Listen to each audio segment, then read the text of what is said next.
Hello po, ako si John, 14 years kidney transplant. Ngayong araw tayo pagpapatuloy natin yung kidney failure, part 4. This time, nag-dialysis na po ako. Nagkaroon na po ako dito ng emergency catheter. Ito nasa leeg ko. Ito pa nga po yung peklat. Ginawa po ito mismo sa emergency room sa PGH. Yan ito. Yung gabi na yon, na-dialysis na po ako for 4 hours. Kaya inabot din kami ng gabi bago makauwi ng bahay. Then, ang session ko noon sa PGH, 3 times a week. Tapos, 4 hours per session. Ngayon, since dito ako dinadialysis, medyo delikado kapag nasa leeg kasi. Siyempre, yung exposure niya, madaling makapitan to ng mga bakterya.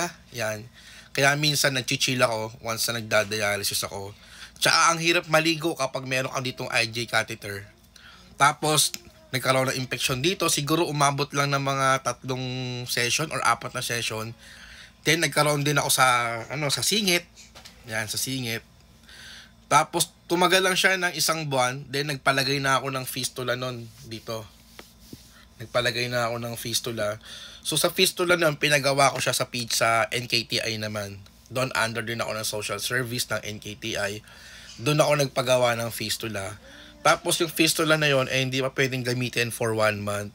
Then tuloy pa rin yung dialysis ko sa singit.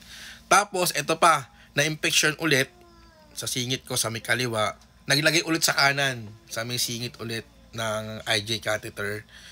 Then, imagine, nakatatlong tusok ako. Tsaka ako nagamit yung fistula ko dito. May sasabihin lang ako sa inyo, meron kasi dito na may mga CKD, like stage 1, stage 2. And hindi pa, subject sila for dialysis, pero ayaw nila magpa-dialysis.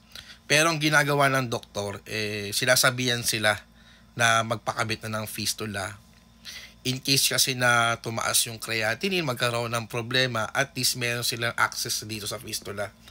Anyway, kasi pag mga ganun kasi, dinidelay lang ng doktor. Once na may problema ka na sa kidney, dinidelay lang yan. Eventually, kapag napabayaan po, maaaring mauwi po sa dialysis. Yun po yung nakaabang dito na fistula. Yun na po yung gagamitin ng mga may problema sa kidney para magpa-dialysis. Kasi mahirap kasi kapag may IJ catheter ka pa dito. Ang hirap kumilos, ang hirap maligo. Tapos, ang hirap magbihes. Tapos, syempre, pag lalabas ka, sobrang, di ba? Halatang halata yung nasa leeg mo para kang may antena. Yung iba naman, nagpapakabit dito.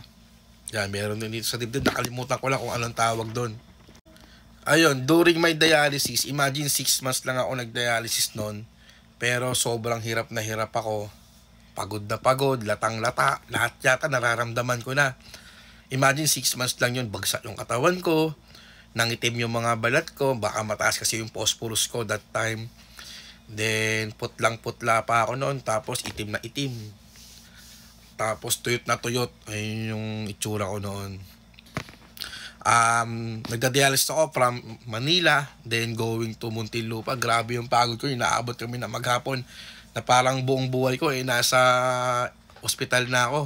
Kaya nag-decide talaga ako mag-kidney transplant.